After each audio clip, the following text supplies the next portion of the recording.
Bonjour et bienvenue sur la chaîne Réflexion Santé Naturopathique, la chaîne de Jean-Brice Stivan. Je suis dirigeant de la formation à la de la naturopathie et je vous propose chaque semaine quasiment des réflexions autour du domaine de la santé de la naturopathie en essayant de dépasser les concepts, on va dire, habituels et en approfondissant donc certaines réflexions. Alors, je vais essayer de vous parler aujourd'hui du sens et de la genèse de nos maladies, avant de reprendre des sujets un peu plus tard, plus classiques, sur la nutrition, que vous aimez aussi beaucoup. Mais je pense qu'aujourd'hui, une approche qui permet de comprendre la vision psychobiologique des maladies est intéressante, car elle est souvent mal comprise dans le milieu de la naturopathie. Et pourtant, c'est essentiel, et cela met vraiment en relation toutes les dimensions du corps, la dimension biologique, psychologique, émotionnelle et spirituelle, et on pense le faire en naturopathie alors qu'on ne le fait pas réellement.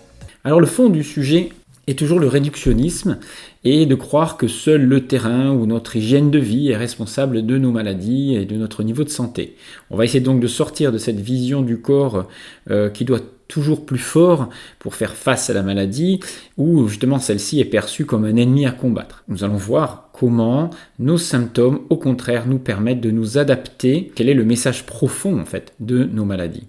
Alors pour illustrer cela, je vais prendre l'exemple d'une maladie courante qui est aussi une maladie dite infectieuse, puisque je prends donc l'exemple de la cystite, une inflammation de la vessie qui entraîne des douleurs pelviennes, une polyurie, c'est-à-dire des urines très fréquentes, etc. Donc beaucoup de femmes l'expérimentent.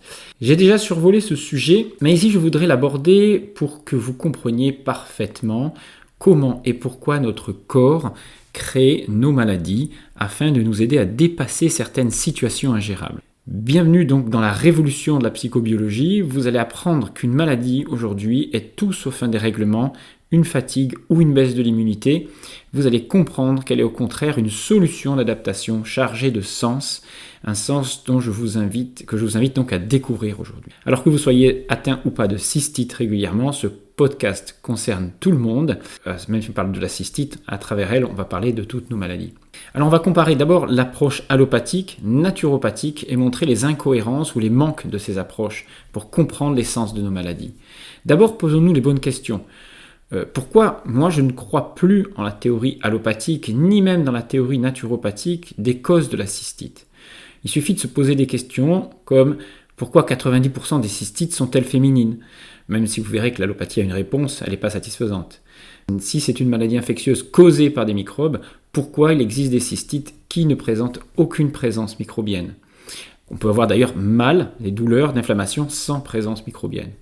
Pourquoi aussi des femmes qui ont des formes récidivantes de cystite 2, 3, 4 fois par an ont ça alors que d'autres ont uniquement des cystites uniquement après leur rapport sexuel. C'est-à-dire que pour les premières, il n'y a aucune cause apparente et pour les secondes, ça va déclencher que après certains événements particuliers, en particulier des relations sexuelles, alors que leur partenaire n'était pas contagieux et que ces femmes, parfois, n'ont pas d'infection non plus, tout en ayant les douleurs. La vision médicale classique vous explique en fait que la cause de la cystite, de cette infection, c'est les remontées le long de l'urètre, le fameux canal urinaire, qui est trop court chez la femme par rapport à l'homme, elle fait que 4 cm au lieu d'une dizaine de centimètres chez l'homme. Et cette remontée à travers ce petit canal, en fait, trop court, en contact avec le vagin, il y aurait des remontées de flore bactérienne, nuisibles, qui migreraient facilement. Bien sûr, on accuse l'hygiène, des mauvaises mesures d'hygiène, le fait de s'essuyer dans le mauvais sens, de l'anus vers le vagin, une toilette intime mal faite, etc. En réalité, moi, toutes les femmes que je connais qui ont des cystites ont une hygiène irréprochable, elles savent tout ça, elles prennent toutes les mesures, mais ça ne suffit pas. D'autre part, dire que le canal urinaire féminin est trop petit entraîne des migrations plus faciles de bactéries. J'ai un peu des doutes dans le fait de croire que ces 4 cm par rapport à ces 12 cm chez l'homme empêchent une migration de bactéries. En tout cas, j'exclus l'hygiène l'hypothèse hygiénique, puisque c'est très méprisant vis-à-vis des femmes que l'on accuse de ne pas savoir se nettoyer, se laver, alors qu'elles le font parfaitement, et ça ne les empêche pas d'avoir des cystites 3-4 fois dans l'année. Du côté de la naturopathie, l'état intestinal est souvent accusé, c'est-à-dire qu'on va vous expliquer que la cystite est liée à une cause de migration de colonies bactériennes de l'intestin vers la vessie. Tout ça à cause on va dire, un milieu intestinal, un microbiote qui serait perturbé suite à des constipations, des fermentations, qui entraînent la formation d'une souche dominante, une hyperperméabilité intestinale, etc. En réalité, les migrations de ces bactéries signifient que, ça voudrait dire que vos intestins laisseraient passer des bactéries d'abord dans votre sang, mais normalement, si les bactéries qui passent dans votre sang, devrait y avoir une réaction immunitaire. Alors on va vous dire, oui, mais en plus, vous devriez avoir une baisse immunitaire qui fait que les bactéries vont quand même pouvoir migrer jusque dans la vessie. Alors, imaginons qu'il n'y ait pas de réaction immunitaire, ok, mais pourquoi n'y a-t-il pas de migration bactérienne autour de l'intestin, par exemple au niveau du péritoine, avant d'arriver dans la vessie? Et puis, si c'était vraiment lié à une infection, lié à une migration bactérienne, pourquoi elle arriverait que dans la vessie, systématiquement, 4 fois dans l'année, au lieu de faire régulièrement des péritonites ou des bronchites ou des infections sur les organes périphériques de l'intestin? Pourquoi que systématiquement la vessie? Donc vous voyez que j'exclus aussi cette hypothèse. Alors vous avez une autre hypothèse, approche naturopathique, c'est de dire que cela vient d'une problématique d'acidose métabolique, c'est-à-dire un terrain trop acide qui entraînerait une modification du pH urinaire qui serait favorable au développement bactérien. Manque de bol, la plupart des cystites se développent en milieu alcalin, c'est-à-dire une alcalose urinaire supérieure à 7,5 de pH. Donc cette hypothèse d'acidose métabolique, de terrain acide, je n'y crois absolument pas. Dans mon expertise de naturopathe, je n'ai jamais été satisfait d'ailleurs de l'aide que j'ai pu apporter aux femmes sensibles aux cystites en intégrant uniquement l'approche alimentaire classique, modifier l'état intestinal, l'utilisation de probiotiques, la cure de plantes antiseptiques ou traitement du foie et du rein en même temps, tout en minéralisant l'organisme. On n'arrive pas à être vraiment sur la cause évidente de ce problème. Alors, ma vérité, et je dis bien ma vérité et non pas la vérité, relève d'une autre approche. Moi, je pense qu'il faut s'intéresser à l'approche psychobiologique des maladies, c'est-à-dire la relation qui existe entre notre biologie, nos codes archaïques de fonctionnement, la relation qui existe entre notre cerveau, nos organes et nos ressentis, et de comprendre qu'il ne s'agit absolument pas d'un problème de terrain, d'immunité, de fatigue, parce que ces femmes, en fait, qui ont ces cystites-là, ce qui est particulier, c'est que si on accusait le terrain, l'acidose, l'immunité, la fatigue, l'état intestinal, pourquoi elles font systématiquement, uniquement des infections de la vessie et non pas d'autres infections qui se baladeraient entre les poumons, comme je vous ai dit, les colites, des entérites, des péritonites. Tous les organes devraient être touchés puisqu'ils sont tous à proximité de vos intestins. Et donc, si on parlait de migration, d'insuffisance immunitaire, on aurait d'autres pathologies. Alors pourquoi uniquement la vessie? C'est la même question pour des personnes qui font par exemple des rhinites chroniques, ou comme moi, à une époque, je pouvais faire 3 bronchites dans l'année. Pourquoi c'est cet organe-là qui va être touché et pas un autre? Alors, ça pose donc le sens de nos maladies. Les travaux de la psychobiologie qui mettent en relation donc notre cerveau avec nos organes, qui le contrôlent complètement, et en relation tout ça avec des ressentis très précis. Déjà, ça a été évoqué par Jung, qui disait que tout ce qui ne s'exprime pas, sous-entendu émotionnellement par des mots, suite à des stress, des tensions, des traumatismes que l'on a vécus, va s'imprimer, sous-entendu donc dans la biologie. Tout ce qui ne s'exprime pas par des mots, MOTS, va s'imprimer par des mots, MAUX. Tout ça parle d'émotions refoulées, qui deviennent des symptômes. C'est la grande approche psychosomatique que tout le monde connaît, mais qui a été niée un temps par la médecine, qui aujourd'hui est reconnue pour certaines pathologies, comme l'eczéma, l'ulcère de l'estomac, le psoriasis, etc., qui sont des maladies du stress, qu'on en accuse d'être du stress quand on n'en connaît pas, quand on n'en voit pas l'origine. Mais en fait, toutes les pathologies ont une origine psycho-émotionnelle à un moment donné, même si certaines parfois sont aussi liées à des conflits d'origine physique pure, à des approches nutritionnelles, etc. Mais l'approche que je défends ici est bien plus avancée que la simple psychosomatique. Elle est basée sur des concepts scientifiques mettant vraiment en relation des zones de notre cerveau, des fonctions biologiques archaïques de l'organe qui est touché par la maladie, qui exprime la maladie, et qui par un décodage approprié va nous donner le sens de cette maladie, c'est-à-dire la raison pour laquelle nous avons créé ce symptôme. Et oui, nous créons nos maladies, non pas parce que nous sommes maso, mais parce qu'il s'agit de réponses inconscientes qui nous permettent de nous adapter, de dépasser des situations émotionnelles ingérables. Elles ne relèvent donc pas de notre volonté, mais de nos ressentis et de nos niveaux de surstress, de programmes aussi inconscients acquis dans notre enfance, dans notre histoire de vie, ou transmis même par nos parents ou nos ancêtres. Alors, revenons à notre cystite et essayons d'en comprendre le sens. On va rester très théorique, alors que le décodage, l'approche psychobiologique des maladies est toujours bien sûr à individualiser, puisque chaque symptôme correspond non pas seulement à une maladie précise, mais à aussi une histoire personnelle. Une maladie raconte bien plus qu'un simple stress, elle raconte un bout de notre histoire de vie, mais ce qui est commun à toutes ces histoires de vie est la fonction biologique de l'organe qui nous donne le sens du symptôme et comme nous allons le voir maintenant, nous renvoie à notre statut aussi profond de mammifère. Alors l'éthologie nous permet de comprendre le sens de nos maladies. Prenons la cystite, j'en ai déjà parlé un petit peu mais dans certaines conférences, mais voilà, j'y reviens parce que c'est un exemple facile, c'est aussi pour ça que j'ai pris cet exemple-là. La vessie, dans la nature, elle sert à retenir l'urine et donc à uriner sur demande, en ouvrant ou fermant le sphincter. Et dans la nature, on observe des animaux qui urinent fréquemment pour marquer leur territoire. Par exemple, le guépard parcourt 30 km tous les jours autour de son territoire pour uriner régulièrement et délimiter son territoire. L'odeur délimite le territoire. Le petit chien qui se sent envahi dans son jardin va commencer à courir partout et uriner partout si un chien passe devant son jardin. C'est comme s'il montrait à son rival potentiel, puisque ce sont des animaux territoriaux, qu'il ne faut pas franchir certaines limites. Nous sommes aussi des animaux territoriaux, nous avons besoin de construire un territoire, que ce soit notre maison, notre famille, notre femme, notre mari, notre voiture, etc.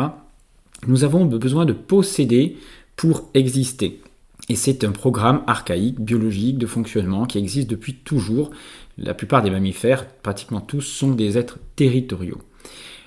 Ces animaux, d'ailleurs, que je prends comme exemple, qui nous montrent un peu notre façon de fonctionner, lorsqu'ils sont agressés dans leur territoire, c'est-à-dire qu'ils se sentent envahis territorialement, par exemple, déjection d'autres animaux sur le territoire d'un animal, d'un guépard par exemple, celui-ci va uriner sur les déjections en modifiant même les marqueurs, la composition de son urine afin qu'elle soit plus forte et qu'elle recouvre l'odeur de l'envahisseur. Donc, si on considère qu'une maladie est reliée à un conflit, à un surstress, et que ce surstress va être interprété par l'organisme en fonction du ressenti, et qu'un organe va prendre en charge cette adaptation pour supporter mieux ce surstress, alors la cystite est reliée à une problématique, un conflit territorial. Je m'explique. Imaginez que... Alors, la cystite, on va voir pourquoi c'est 90% des femmes qui ont des cystites. C'est pas à cause de leur longueur d'urètre. C'est juste parce qu'elles vivent ce conflit territorial de façon particulière dans leur féminin et que c'est une problématique beaucoup plus féminine. Je m'explique. Alors je vais vous prendre l'exemple, un exemple courant d'une femme qui faisait des cystites 3-4 fois dans l'année et elle les faisait tout le temps à la suite de la visite de sa belle-maman. Cette femme qui accueillait sa belle-maman était en fauteuil roulant pour un problème de sclérose en plaques. Elle gérait très bien sa maison, famille bourgeoise, elle avait même une aide à la maison pour s'occuper de l'entretien, de la cuisine, etc. Et elle tenait très bien sa maison en dirigeant très bien les choses. Mais lorsque sa belle-mère venait 2, 3, 4 fois par an, à chaque fois qu'elle repartait, cette femme faisait une cystite. C'est ce qu'elle avait observé, ne comprenant pas les causes et le lien. En réalité, cette femme, cette belle-maman qui venait là, lui partait d'une bonne intention, voulait l'aider, elle était en fauteuil roulant, et voulait l'aider en lui disant de réorganiser sa maison de telle et telle façon, allait lui dire mais je vais te faire les courses, je vais te faire la cuisine ce soir, on va organiser ça comme ça. Et donc elle prenait le pouvoir, cette femme en fait en fauteuil roulant se sentait envahie par cette belle-mère qui essayait de régir l'ensemble du foyer. La dame, qui donc était en fauteuil roulant, refusait et n'acceptait pas de se faire diriger, qu'on lui impose une façon de faire. Ce stress, bien sûr, elle n'arrivait plus à le gérer au bout de quelques jours, et elle ne pouvait pas en faire part à son mari, et elle n'arrivait pas à poser ses limites.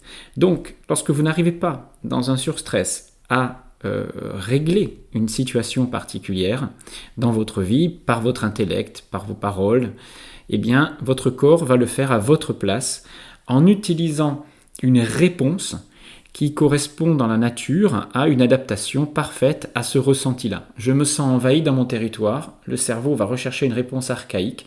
Quand on se sent envahi, comment on marque mieux ses limites? Eh bien, on le fait en urinant davantage. Donc la réponse, ça va être d'avoir une maladie qui va mimer une sorte de marquage de territoire plus fort, c'est-à-dire j'urine plus fréquemment avec une odeur plus forte pour dire à mon envahisseur que je me sens envahi, que je n'arrive pas à gérer ça. Attention, la femme va le gérer de façon dans son féminin, c'est-à-dire que le conflit de territoire va être vécu non pas comme un envahissement extérieur, c'est plus masculin, mais comme on m'empêche de gérer mon intérieur, ma façon de vivre dans mon quotidien, dans mon foyer. Le masculin de cette pathologie-là, ce serait l'envahissement du territoire, comme on a dit tout à l'heure pour le petit chien ou le guépard. C'est-à-dire un voisin qui, par exemple, plante ses arbres sur mon terrain. C'est un envahissement direct. Et on a une illustration de cela dans un film, Wolf, je crois, où Jack Nicholson se transforme en loup-garou. Et à un moment donné, il y a une scène où il urine sur les chaussures de son rival, lui aussi loup-garou. Voilà, une façon archaïque de marquer son territoire. Mais c'est vraiment comme ça que la nature l'exprime, en tout cas. Certains animaux, d'ailleurs, urinent sur leur progéniture, leurs enfants, pour marquer leur appartenance au clan. C'est une façon de les protéger aussi. Et n'oublions pas que nous sommes des êtres territoriaux. Alors bien sûr, les femmes peuvent le vivre, le conflit, dans leur versant masculin, les hommes aussi dans leur versant féminin. Bon, je ne rentre pas dans ces détails, c'est un fonctionnement cérébral différent. Donc quelles sont les solutions pour cette femme qui a des cystites régulièrement lorsque sa belle-maman vient? D'abord, conscientiser la relation entre ces cystites et cette notion d'envahissement du territoire, de marquage de territoire non fait. Donc elle a la solution d'essayer de résoudre dans son quotidien cette situation, c'est-à-dire soit accepter la situation momentanément en se disant bon ben ok, c'est ma belle-mère, j'accepte qu'elle se mêle de tout, je vais essayer de prendre un peu de distance, mais ça c'est difficile. Elle a la façon aussi d'exprimer les choses, de dire non stop, ça c'est moi qui fais, je marque mon territoire, c'est bien gentil de vouloir m'aider, mais c'est pas comme ça que moi je souhaite fonctionner. Mais ce qu'il faut bien comprendre, c'est que si une personne est sensible aux cystites ou à une autre maladie, c'est parce que dans son histoire, il existe, on va dire, un vécu déjà qui nous a présensibilisés à tel ou tel ressenti et donc tel ou tel conflit et donc telle ou telle maladie. Par exemple, cette femme, dans son histoire, a grandi dans une maison où on n'avait pas forcément toujours son espace, sa chambre. Le petit frère venait jouer avec ses objets ou lui prendre des objets. Ça peut être aussi des parents qui sont trop envahissants et qui veulent gérer la façon dont on range la chambre de l'adolescent. Qui disent voilà, on range telles affaires là, tu ne fais pas traîner là, tu ne mets pas tel poster au mur, etc. Et ces jeunes, ces adolescents, n'ont pas leur espace pour eux et développent une sensibilité particulière à cette notion de je suis contrarié dans la gestion de mon territoire. Plus tard, quand ils vont vivre des scènes comme celle-ci, une belle maman qui les envahit, ils vont y être très sensibles et de suite monter en surstress et ne pas gérer cette situation-là. Alors changer le regard, bien sûr, sur cette situation-là, c'est comprendre qu'une personne qui aujourd'hui vient chez moi ne vient pas forcément pour m'envahir, pour diriger ma vie. Elle est peut-être pleine de bonnes intentions, c'est vrai, et il suffit que j'arrive à changer ce regard sur mon histoire pour qu'en fait l'attitude de la belle-mère, l'attitude des gens qui sont autour de nous change. C'est ce qu'on appelle la communication de cerveau à cerveau, de cerveau inconscient, d'inconscient collectif. Nous ne sommes pas isolés les uns des autres et lorsque l'on travaille sur soi, eh bien on impacte aussi notre environnement. Mais revenons aux cystites. Toutes les cystites n'ont pas le même sens. Votre corps, votre cerveau ne se trompe jamais. Et pourtant, parfois vous faites des cystites à Escherichia coli, classiques, ou d'autres bactéries, Et puis il existe une autre forme de cystite où il n'y a pas de bactéries, parce qu'on vous explique que les bactéries, l'inflammation créent la cystite. Eh bien non, vous avez par exemple ce qu'on appelle une cystite interstitielle ou cystite à urine claire.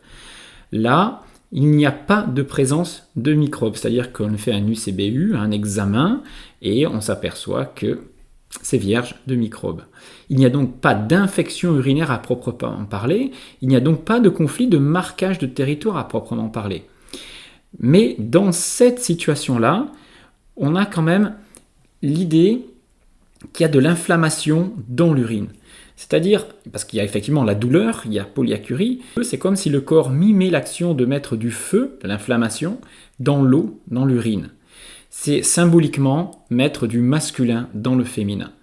Donc l'interprétation ici ne va pas se faire à partir de la fonction biologique de l'organe, qui est de retenir l'urine archaïquement, mais là à partir d'une analyse symbolique de ce qu'il se passe dans les symptômes. Dans ce cas-là, pour les femmes qui ont souvent ce type de cystite, parce que ça arrive assez fréquemment chez certaines personnes, on observe souvent des cystites qui apparaissent après des relations sexuelles.